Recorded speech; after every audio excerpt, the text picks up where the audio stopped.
So hi guys, welcome back to my channel. So today we start the very most important chapter of class 11th ISC or NCERT for also. The name of the chapter is digestion and absorption. So this is the very important chapter, and in this chapter we will learn about the digestion and absorption. Digestion and absorption is what the digestion and absorption it is basically divided into the two part. मतलब digestion and absorption जो हमारा digestion part है, digestion can divided in two parts.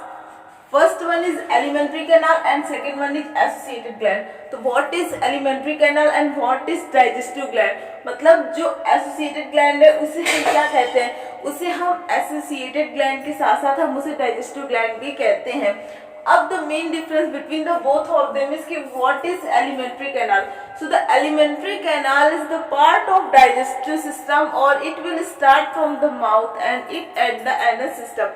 मतलब जो ये start होता है पूरे माउथ के सिस्टम से और एंड होता है एनस के सिस्टम से. मतलब कहाँ से स्टार्ट होता है? Mouth and end at anus. अब देखिए इसके अपने अपने रोल होते हैं, अपने अपने फंक्शंस होते हैं इनसाइड द बॉडी और inside the digestion.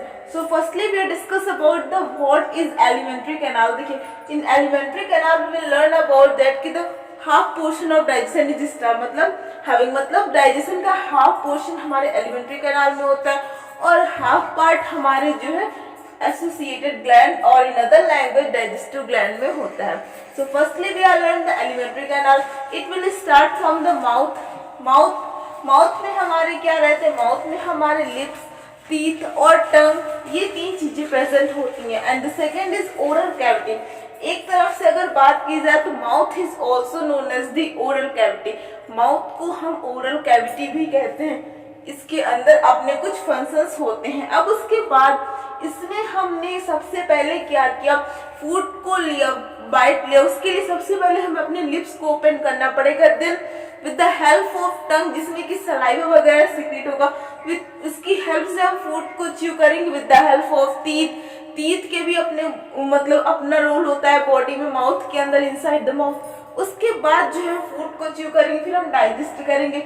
With the help of food pipe और ईसोफेगस हम उसे अपने स्टमक से small intestine, then small intestine से लार्ज इंटेस्टाइन से एनस में लेकर उसे हम एक्सक्रीट आउट कर देंगे क्योंकि वो अनवांटेड हो जाता है एनस में पहुंचते पहुंचते. अब उसके बाद जो सबसे इम्पोर्टेंट चीज है कि स्मॉल इंटेस्टाइन और लार्ज इंटेस्टाइन में होता है क्या.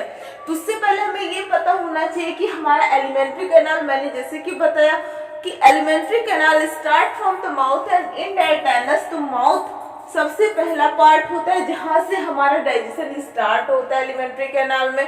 उसके बाद हमारा जो है ओरल कैविटी आता है. Oral cavity is also known as the mouth. Mouth को ओरल कैविटी कहते हैं. फिर उसके बाद आता है हमारा फेरिंग्स. देखिए जो हमारा फूड पाइप होता है उसी के जस्ट साइड में विंड पाइप होता है. अगर खाने के स्मॉल बाइट स्मॉल पीस भी अगर हमारे मतलब कि फूड विंड पाइप में चली जाती है तो उससे डेथ होने के काफी चांसेस हो जाते हैं. उसके बाद हमारा आता है ईसोफेगस. फेरिंग्स के बाद ईसोफेगस जिसे हम फूड पाइप कहते हैं. Oesophagus is also known as food pipe.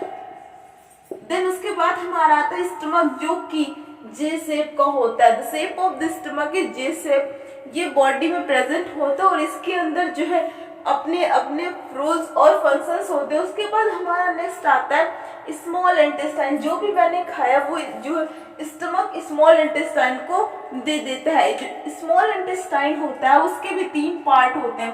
पहला होता है duodenum, second one is jejunum and third is ilium. ये तीन पार्ट होते हैं. और स्मॉल इंटेस्टाइन जो होती है वो जो है लार्ज इंटेस्टाइन की कंपैरिजन जो है बड़ी होती है. Why? Because the size of the small intestine is larger than the large intestine. Because जो हम लोगों की small intestine होती है ये thin होती है और जो हम लोग की large intestine होती है वो thick होती है. इसलिए हम small को जो small बोलते हैं क्योंकि वो thin होती है और लार्ज इंटेस्टाइन को जो है हम लोग लार्ज बोलते हैं क्योंकि वो थिक होती है. लेकिन अगर हम लोग बात करें लेंथ में तो हमारी स्मॉल इंटेस्टाइन बड़ी है कंपैरिजन टू लार्ज इंटेस्टाइन. और लार्ज इंटेस्टाइन के भी तीन पार्ट होते हैं. पहला होता है हमारा कैइकम, दूसरा होता है कोलोन और लास्ट होता है रेक्टम. फिर रेक्टम के जस्ट बाद हमारा एनस आता है जो कि एक्सक्रीटरी सिस्टम को पूरा का पूरा वर्क करता है. एक्सक्रीशन का पूरा जो है किस पर जाता है, वो जाता है एनस पर। अब उसके बाद हमारा सबसे इम्पोर्टेंट है कि जो हमारे क्वेश्चंस आते हैं कि लार्ज इंटेस्टाइन और स्मॉल इंटेस्टाइन का हमारी बॉडी में रोल क्या होता है। स्मॉल इंटेस्टाइन जो होता है वो एब्जॉर्प्शन का काम करता है, स्मॉल इंटेस्टाइन का रोल होता है एब्जॉर्प्शन, और जो लार्ज इंटेस्टाइन होता है उसका काम होता है रीएब्जॉर्प्शन, वो रीएब्जॉर्ब करता है।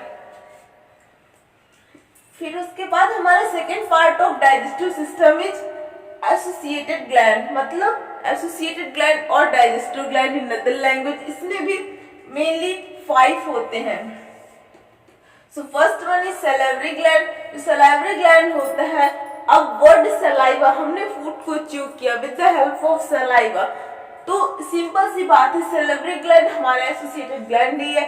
ये हमारी कहाँ पर होती है, माउथ, कि saliva is present in a mouth. अब उसके बाद आता है नेक्स्ट जो कि है लीवर। फिर उसके बाद हमारा एसोसिएटेड ग्लैंड है वो है पैनक्रियास, जिसमें पैनक्रियाटिक जूस प्रोड्यूस होता है। फिर हमारा आता है intestinal gland. Intestinal gland is present in intestine, मतलब इंटेस्टाइन के अंदर कौन सी ग्लैंड पाई जाती है, तो वो होती है इंटेस्टाइनल ग्लैंड। और हमारे माउथ के अंदर क्या पाया जाता है, तो वो होता है सैलिवरी ग्लैंड। अब नेक्स्ट आता है गैस्ट्रिक ग्लैंड। गैस्ट्रिक ग्लैंड हमारे स्टमक में पाया जाता है। अब जो वर्ड गैस्ट्रिक है तो यही बता रहा है कि गैस्ट्रिक का मतलब something related to stomach, stomach का मतलब ही गैस्ट्रिक होता है। गैस्ट्रिक और स्टमक बोथ हद से, मतलब ये उसी से समझ में आ जाते हैं। Gastric gland is present in inside the stomach, के इनसाइड में गैस्ट्रिक ग्लैंड प्रेजेंट होता है। सो आई होप कि आपको इतना अच्छे समझ में आया होगा। इसमें था क्या, जो हम लोगों का ह्यूमन बॉडी सिस्टम है उसमें हमारा एक सिस्टम आता है जिसे हम कहते हैं डाइजेस्टिव सिस्टम, और उसका ही पार्ट है digestion and absorption. Digestive system एक इम्पॉर्टेंट चैप्टर है ह्यूमन फिजियोलॉजी का, जिसमें कि हम basically with the help of flow chart इसको हम पूरा पोर्शन कवर कर सकते हैं। देखिए पहला है डाइजेशन का दो पार्ट होता है, alimentary canal and associated gland. Alimentary canal कहती है कि एलिमेंट्री कैनाल जो होती है वो स्टार्ट होती है माउथ और एंड होती है एनस पर। माउथ के बाद हमारा नेक्स्ट आता है ओरल कैविटी। ओरल कैविटी के बाद जो ट्रांसफर होता है हमारे फेरिंग्स में, फिर फेरिंग्स इसको ट्रांसफर करते हैं हमारे ईसोफेगस और फूड पाइप को। फूड पाइप तुरंत ही ट्रांसफर कर देती है स्टमक को। जो बीच में जो ट्रांसफर है उससे पहले वहाँ कुछ ना कुछ फंक्शंस होते हैं। फंक्शंस करने के बाद सब अपना अपना वर्क कर, माउथ में हमने फूड को लिया तो फूड को च्यू करने के बाद तब ओरल कैविटी में भेज जाता है। ओरल कैविटी के बाद फेरिंग्स में सबके अपने अपने फंक्शंस होते हैं। फिर वो स्मॉल इंटेस्टाइन में आकर एब्जॉर्ब हो जाती है, तो लार्ज इंटेस्टाइन रीअब्जॉर्प्शन का काम करता है। फिर एनस के थ्रू क्या होता है, जो वेस्ट होता है वो बाहर हो जाता है हमारी बॉडी से। फिर उसके बाद हमारा सेकंड जो आता है वो आता है डाइजेस्टिव और एसोसिएटेड ग्लैंड। इसमें क्या होता है, हमारा सैलिवरी ग्लैंड आता है जो कि इस माउथ में होता है। Salivary gland is present in a mouth या फिर इनसाइड द माउथ। फिर सेकंड जो आता है वो होता है लीवर। फिर उसके बाद हमारा पैनक्रियास आता है, जिसे हम उससे निकलने वाली जूस को पैनक्रियाटिक जूस कहते हैं और उसके डक्ट को हम लोग पैनक्रियाटिक डक्ट कहते हैं। फिर नेक्स्ट आता है इंटेस्टाइनल ग्लैंड, जो कि इंटेस्टाइन में प्रेजेंट होती है।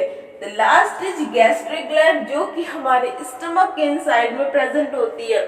सो आई होप कि आपको इतना अच्छे समझ में आएगा। अब लोग नेक्स्ट वीडियो में पार्ट जो है कवर करेंगे, वो पार्ट उसमें हम बेसिकली पढ़ेंगे कि जो डाइजेशन का प्रोसेस होता है वो 5 चीजों में होता है, तो वो कौन कौन से पार्ट होते हैं।